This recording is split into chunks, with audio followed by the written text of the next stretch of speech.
This week, Mr. Speaker, Oxford University studies found that there's a direct link between rising levels of benefit sanctions and rising demand for food banks. 1 million people accessed a food bank last year to receive a food parcel. Only 40,000 did so in 2010. I welcome the government's promise to review the work capability assessment for disabled people, but will she further commit to reviewing the whole punitive sanctions regime?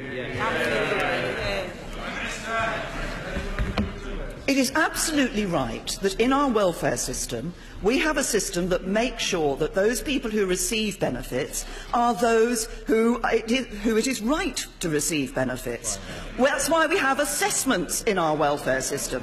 But it's also important in our welfare system that we ensure that those who are able to get into the workplace are making every effort to get into the workplace.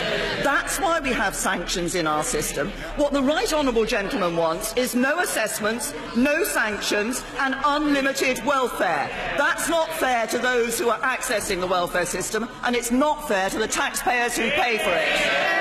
Jeremy Corbyn. Mr. Speaker, according to Sheffield Hallam University study, 1 in 5 claimants that have been sanctioned became homeless as a result of it. Many of those included families with children. Mr. Speaker, could I recommend the Prime Minister supports British cinema and takes herself along to a cinema to see a Palme d'Or winning film, I, Daniel Blake. And while she's doing so, perhaps she could take the Work and Pensions Secretary with her, because he described the film as monstrously unfair and then went on to admit that he'd never seen it. So he's obviously got a very fair sense of judgment on this. But I'll tell the Prime Minister what's monstrously unfair.